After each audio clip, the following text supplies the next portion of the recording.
Bonjour à tous, vous avez reconnu? Eh oui, on est de retour. On est de retour sur le lac de Vouglan, donc pour une session encore verticale. On va profiter du dernier mois de janvier de pêche avant la fermeture. On va tester en vertical, toujours pêcher le sandre. Si les perches veulent bien mordre, eh ben, je suis preneur. Donc voilà, on a une super journée, on va en profiter un maximum. Je suis arrivé un petit peu plus tard que la première fois du Haut-Gel. C'était gelé ce matin, les routes étaient glissantes. Ça va me permettre de faire le coup du soir. La dernière fois, je sais que j'étais parti vers les coups des 15 h. Donc je vais pouvoir pêcher jusqu'à 17. Peut-être que ça changera la donne, on verra bien. Donc, petite présentation de mon matériel. Donc aujourd'hui, on va pêcher avec le Lunker. Donc ce modèle là, c'était le premier coloris qu'ils avaient fait, il n'était pas encore très connu. Aujourd'hui vous allez le trouver en noir et blanc. Donc il y avait la particularité d'avoir mis une petite gonzesse avec un hameçon comme ça. Je trouvais ça sympa d'une marque d'avoir osé mettre ce genre de logo.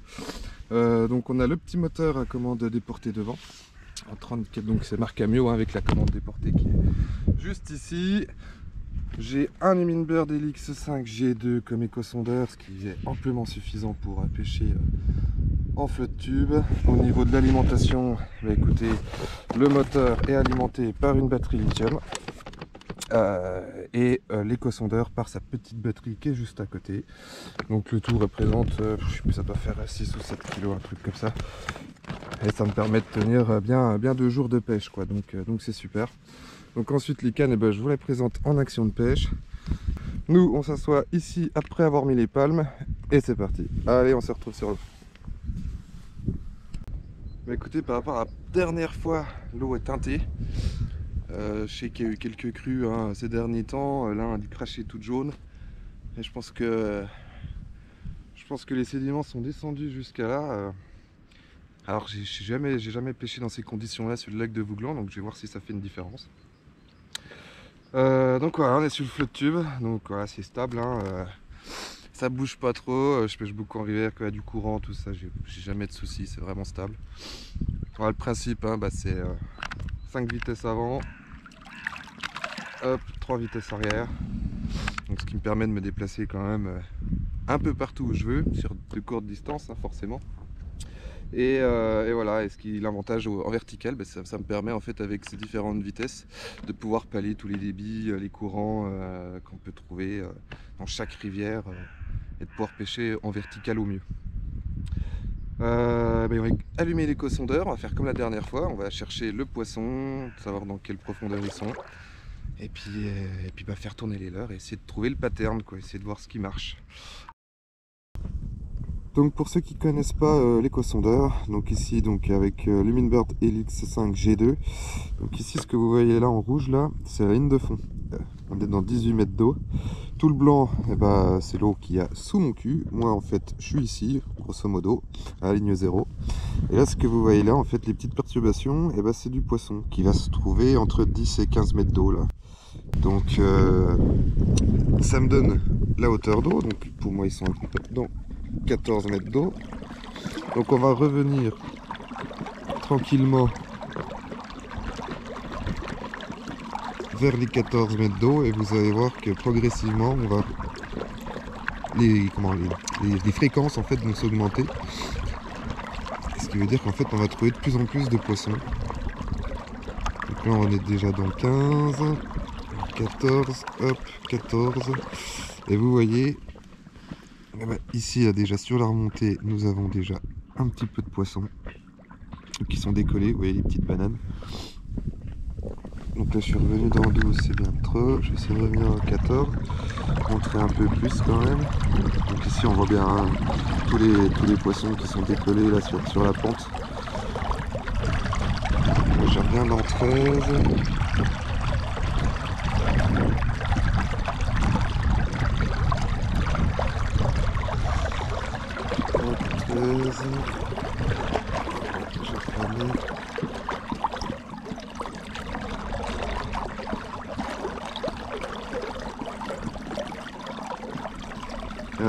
Dès qu'on a 14, hop, vous voyez, c'est reparti. On retrouve des échos. Donc voilà, du petit poisson. Mais vous avez vu, on a passé dans 12, là on revient dans 15, on a beaucoup moins. Là on va tomber sur un banc quand même assez conséquent de petits poissons. Ah voilà, vous avez compris quoi. Et en fait là tout ce que vous voyez là en fait c'est l'historique. Donc ça en fait on l'a déjà passé. Moi ce qui m'intéresse en fait c'est ce qui va sortir directement ici à la ligne. Donc à l'instant T en fait c'est ici que je peux voir en fait ce qu'il y a directement sous moi. Une fois que c'est passé, voilà, ça restera affiché dans cet historique là. Mais voilà, si ça disparaît, ici, là, donc là par exemple, pour vous expliquer plus précisément, ici en fait là je suis sous un banc, donc là tant que je reste dessous, je vais voir cette ligne. Par contre, dès que je vais en aller, que je serai plus dessous,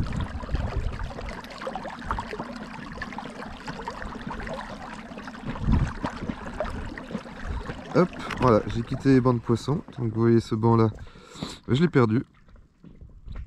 Par contre, on le voit toujours ici parce qu'en fait c'est mon historique qui m'indique comme quoi je suis passé avant là sur ce banc de poisson là, ce qui me permet en fait de voir et de revenir en arrière pour essayer de le récupérer.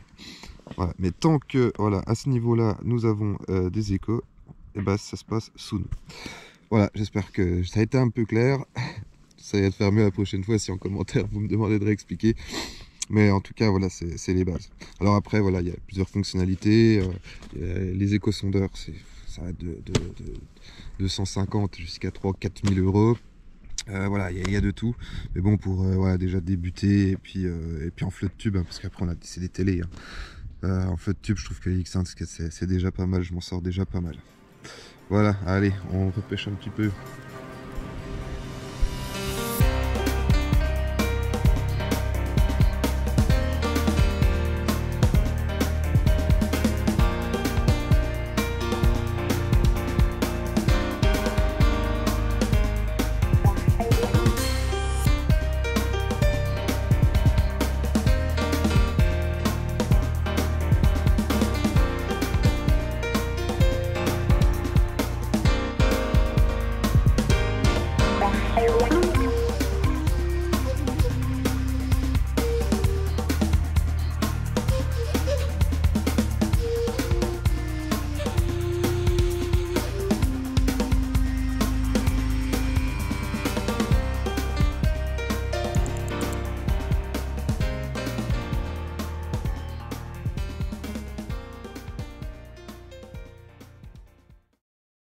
Alors pour pêcher en vertical, j'utilise la Ilex Blue Shadow B190 MH. C'est la première verticale avant les Night Shadow. C'est une canne très légère, elle doit faire un peu plus de 200 grammes. Je l'ai couplée avec un Moulinelius de l'Hypermag, très léger aussi. Vertical, on pêche quand même toute la journée avec une canne dans la main. Moi je tiens quand même que ça soit relativement léger pour éviter le mal de bras, surtout quand on est souvent à la pêche. Voilà, pour commencer ma session verticale, j'ai décidé de partir, vu que l'eau est teintée, avec une tête orange. Et puis un Zander Pro Shad Fox coloris de cette année. On va essayer avec ça quoi. Et puis on verra bien si on a des touches. Je pense qu'aujourd'hui je peux aussi pas mal pêcher en finesse. Je sais qu'en ce moment ça marche plutôt bien. Donc voilà, on va faire tourner les leurres et puis on verra bien quoi. Allez, c'est parti. Alors la pêche de la verticale, c'est une pêche relativement facile, mais il faut être équipé d'un moteur ou qu'il y ait du courant. Alors pourquoi? Parce qu'en fait l'objectif en fait de la pêche en verticale, c'est de prendre le poisson qui est sur le fond. Donc en fait on va pêcher vraiment à l'aplomb du flotte tube, presque sous le bateau, et en fait le principe c'est d'aller toucher le fond, de décoller son leurre de 10 cm environ hein, par rapport au fond, et à l'aide d'un moteur électrique, donc moi c'est le flotte tube, donc c'est le moteur déporté, en actionnant une vitesse en fait je me déplace entre 0,5 et 1 km/h, et c'est ce qui va actionner la nage du leurre. On va se déplacer, naturellement le fond n'est pas le même, on va avoir des fosses, on va avoir des cuvettes, des platis. Et en fait l'objectif c'est de garder en fait tout le temps ces 10 cm par rapport au fond. Donc dès que ça remonte, 2-3 coups de moulinet pour rester toujours vers ces 10 cm. Donc il faut de temps en temps revenir retoucher le fond pour redécoller de 10 cm pour être sûr d'être toujours à peu près à la même hauteur par rapport au fond. Donc mon objectif c'est de trouver à manger. Donc à manger ça va être les petits blancs, ça va être les petites perches, ça va être toutes ces bancs de poissons là qu'on peut voir encore à l'écossondeur. Et normalement les cendres sont derrière ou autour. Et dès qu'ils se décident, chassent et viennent attaquer dedans. C'est un poisson qui reste relativement collé au fond. Alors bien sûr quand il chasse, il se décolle et puis il peut chasser entre deux eaux, mais on le trouve régulièrement sur le fond.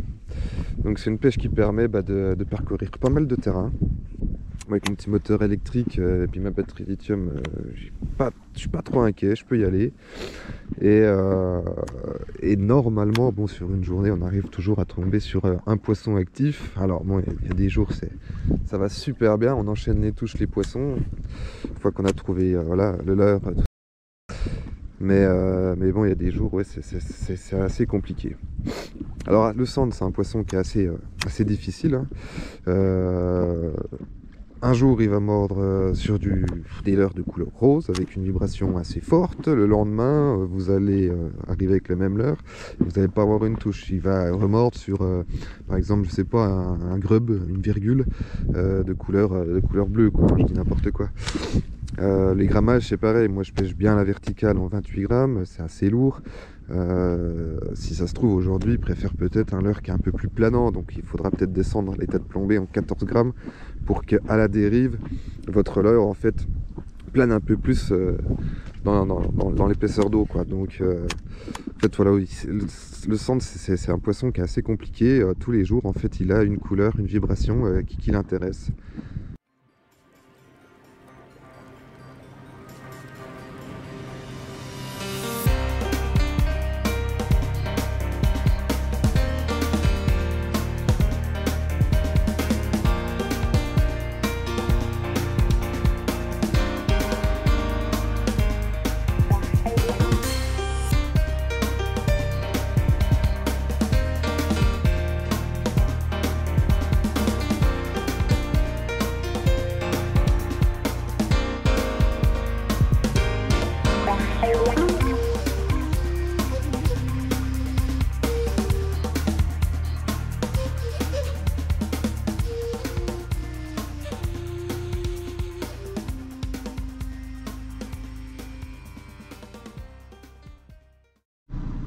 Bon bah voilà, fin de session pour moi, capot, gros capot, comme quoi c'est pas tous les jours à la pêche. La prochaine fois ça sera certainement différent, j'espère. Donc en revenant à la mise à l'eau, j'ai croisé une Alumacraft qui a monté sur sa remorque. Le gars m'a dit comme quoi c'était très compliqué, il n'a pas eu une touche non plus aujourd'hui. La semaine dernière il a pêché 5 jours de suite, il a pris un cendre.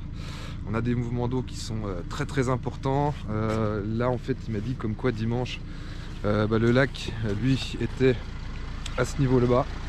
Donc on peut voir là, il fait branche morte, on voit bien la délimitation. Et là on est mardi. Et mardi, voilà, il a déjà perdu un sacré paquet d'eau. Comme je vous avais dit dans ma première vidéo, à Vouglan, quand le barrage tire sur l'eau, les mouvements d'eau c'est jamais très bon pour la pêche. C'est le cas aujourd'hui. J'espère qu'avant la fermeture on pourra revenir, en espérant qu'ils aient pas trop tiré et qu'on puisse voilà, pêcher dans les meilleures conditions. Si la vidéo vous a plu, laissez un petit commentaire, un petit pouce bleu, abonnez-vous si le cœur vous en dit, et n'oubliez pas, gardez la pêche.